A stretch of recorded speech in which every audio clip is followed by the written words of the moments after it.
નમસ્કાર મિત્રો, આપ સૌનું ફરીથી અર્થયાત્રામાં સ્વાગત છે. અને આજનો આપણો જે ટોપિક રહેવાનો છે એ છે એસએમઈ આઈપીઓ રિવ્યૂ માટેનો. અને એસએમઈ આઈપીઓ રિવ્યૂ માટેની આજની આપણી કંપની છે કે જે 6 તારીખે પોતાનો આઈપીઓ લાવી રહી છે એ છે ગેબિયન ટેકનોલોજીસ ઇન્ડિયા લિમિટેડનો આઈપીઓ. અને અર્થયાત્રા મારફતે જે રીતે તમે જાણો છો એ રીતે આપણે કંપનીની દરેક ડિટેલ્સ જાણીશું, કંપનીનું બિઝનેસ મોડલ શું છે, આઈપીઓની ડિટેલ્સ જાણીશું અને કંપનીની બેલેન્સ શીટ જોઈશું અને કંપની કયા કયા સેક્ટરમાં કામ કરે છે અને પ્રીમિયમ માર્કેટની અંદર કેટલું ચાલી રહ્યું છે, જેથી આપણને at the end of the video ખ્યાલ આવે કે આઈપીઓ એપ્લાય કરવા જેવો છે કે નથી એપ્લાય કરવા જેવો.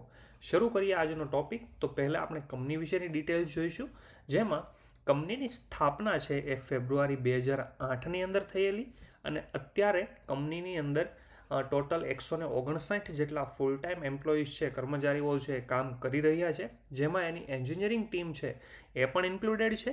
અને કંપનીની ઘણી બધી પ્રોડક્ટ્સ છે અને એમાંની મેઇન પ્રોડક્ટ છે એ છે સ્ટીલ ગેબિયન, ડિફેન્સ ગેબિયન અને રોકફોલ બેરિયર્સ. આવી બધી પ્રોડક્ટ્સ છે એ કંપની અત્યારે બનાવી રહી છે. જે તમે અહીંયા ફોટો જોઈ શકો છો કે ગેબિયન છે એ કેવા હોય છે, કદાચ ઘણા લોકોએ વર્ડ પણ પહેલી વાર સાંભળ્યો હશે. એટલે ગેબિયન છે આ ટાઈપના હોય છે. આની અંદર પથ્થર ને એવું બધું ભરીને આને થોડા વધારે મજબૂત બનાવવામાં આવે છે. અને આ જે ગેબિયન છે એ બેઝિકલી બ્રિજ કે પછી કોઈ પણ કન્સ્ટ્રક્શન્સ થતું હોય ત્યાં રાખવામાં આવે છે. ઘણી બધી જગ્યાએ ગવર્મેન્ટ પણ આ ગેબિયનનો યુઝ કરતી હોય છે. એટલે આ જે પ્રોડક્ટ છે એ મોટાભાગે બ્રિજ કે કન્સ્ટ્રક્શન રિલેટેડ સેક્ટર્સ છે એના માટે વધારે પડતી ઉપયોગી છે. ત્યારે આ કંપનીની જે આ બધી પ્રોડક્ટ છે એની ડિમાન્ડ ઇન ફ્યુચર છે એ વધારે સારી થઈ શકે એવી ઘણી મોટી સંભાવના છે. અને કંપની આઈપીઓ કયા હેતુ માટે લાવી રહી છે, તો એ હેતુ છે વર્કિંગ કેપિટલ અને નવી પ્લાન્ટ અને મશીનરી પરચેસ કરવા માટેનો અને કેટલાક બિઝનેસ જે કોર્પોરેટ જેના પ્રસ્પેક્ટિવ હોય છે એને ફૂલફિલ કરવા માટે છે એ કંપની આ આઈપીઓ છે એ લાવી રહી છે.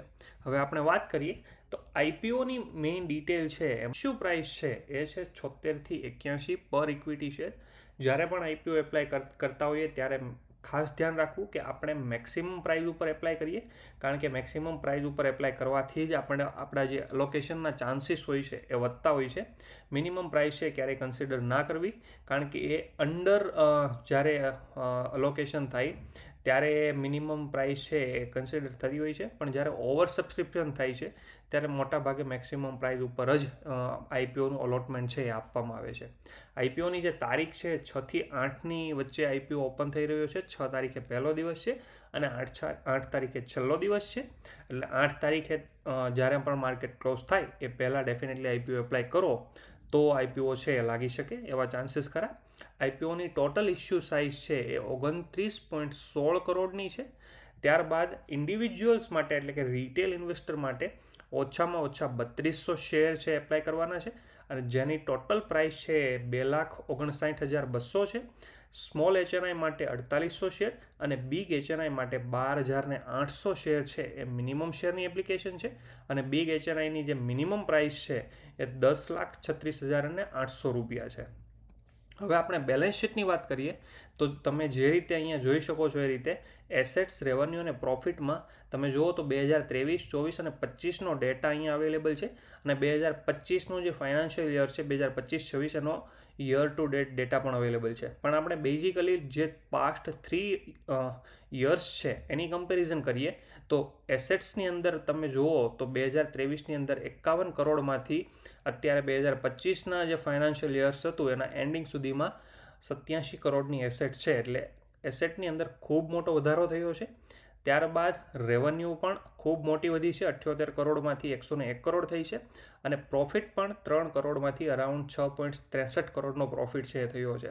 એટલે યર ઓન યર કંપની છે એ ગ્રોથ કરી રહી છે, કંપની છે પ્રોગ્રેસ કરી રહી છે. સાથે સાથે કંપની પાસે અત્યારે 16 કરોડની રિઝર્વ છે.